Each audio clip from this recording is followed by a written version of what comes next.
Today, we're going to explore if people who contract a disease are more courageous than those of us who haven't yet.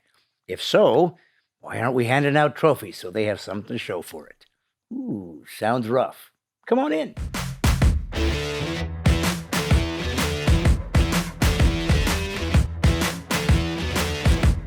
Hey folks, it's God's Comic Brad Stine. I need to ask you something. How come every time we hear about someone getting a devastating disease, we always feel obligated to say they're fighting a courageous battle?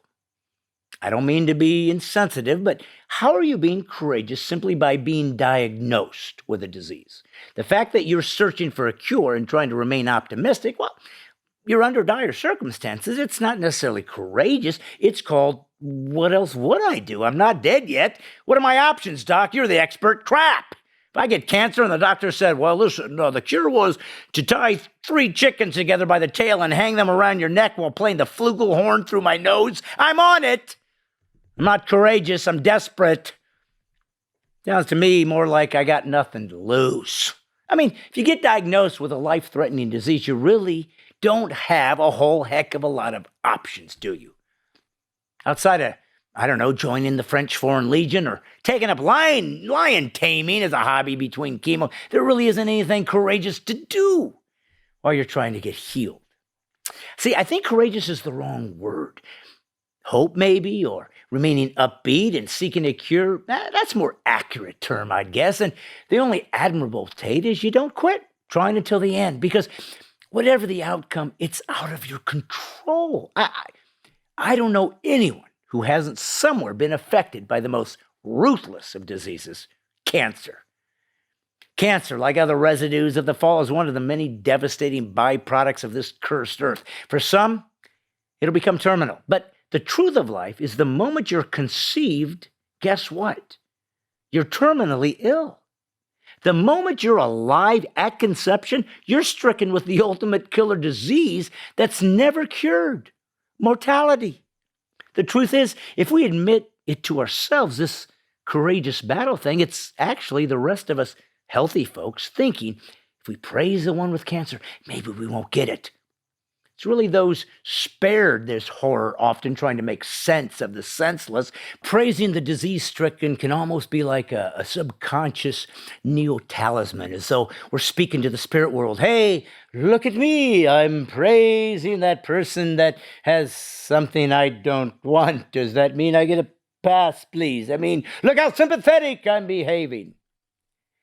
We feel sorry for cancer victims, as we should, and think heaping accolades on them somehow make the rest of us invulnerable to it happening to us.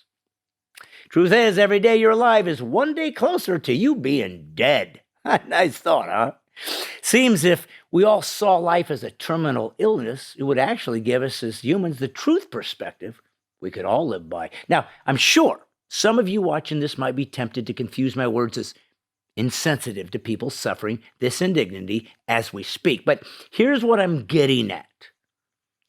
If being told we're dying suddenly makes people courageous, and since we are all dying, then aren't we all potentially given the opportunity to be leading courageous lives? That is, if courage means trying to be positive and inspiring to others no matter what state we find ourselves.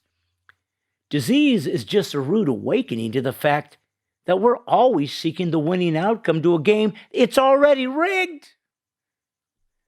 Faith, to me, is courageous. I don't get to see God like I see humans. I don't communicate, understand, or feel completely at ease with the way God interacts in my life. I'm told by my faith to have faith in God in order to please Him. As a matter of fact, faith is the only way to please God by His own words. So just to be clear to anyone out there that still believes that I don't know what it's like to have a loved one get cancer, I should inform you my dad died of it. The cancer that ate his brain and killed an otherwise healthy man of 59, who was gone within 6 months of diagnosis, was cruel and evil and horrific. It robbed him of his speech, motor skills, and ability to think clearly and to communicate. If you're watching this episode right now and happen to be battling cancer or have a loved one in that situation, I have nothing but empathy for you. If you leave your name in the comments, I'll be happy to say a prayer for you as well. I hate cancer, but it's real. Death is real. Dying is real. And there is nothing particularly courageous about it, since we don't have a choice to avoid it. Courage? That's like throwing yourself on a grenade to save your squad when you didn't have to. Dying for others when you could have survived? That's courageous. Death is handed to us whether we like it or not. Death is leaving this earth too soon without your consent. It's coming, though. Everyone watching this right now will be dead within 100 years. And most of you long before that, including me, though I don't know how God's going to get anything accomplished when I'm gone. Well, he's God. Probably has a plan B. Here's what I want you to think about this week. True courage comes with how you live your life to inspire others. How you die is an extension of this, and it can be inspiring as well, but what causes your death, it's not your choice. It's thrust upon you. If you've lived well, if you humbled yourself before the Creator, gave His Son your life on earth that you don't get to keep anyways, then dying is a comfort, a reward for completing the journey. It's literally the happy ending to your unique novel. So, for all of you who have lost loved ones too soon, and let's face it, no matter when it comes, it's too soon, I say I'm so sorry for your loss, because the pain sticks to the living. The dead, well, they're finally free of it.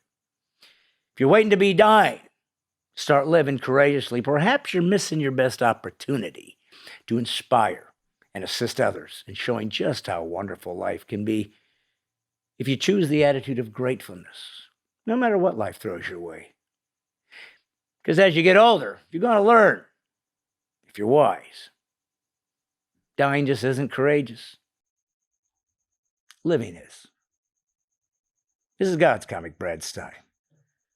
PC free is liberty. Well, as you've realized, you're dying, so you better quickly subscribe to my YouTube channel, Brad Stine Has Issues, before it's too late! Hope that wasn't scary. I just don't have a lot of time. Some of you people are dropping like flies.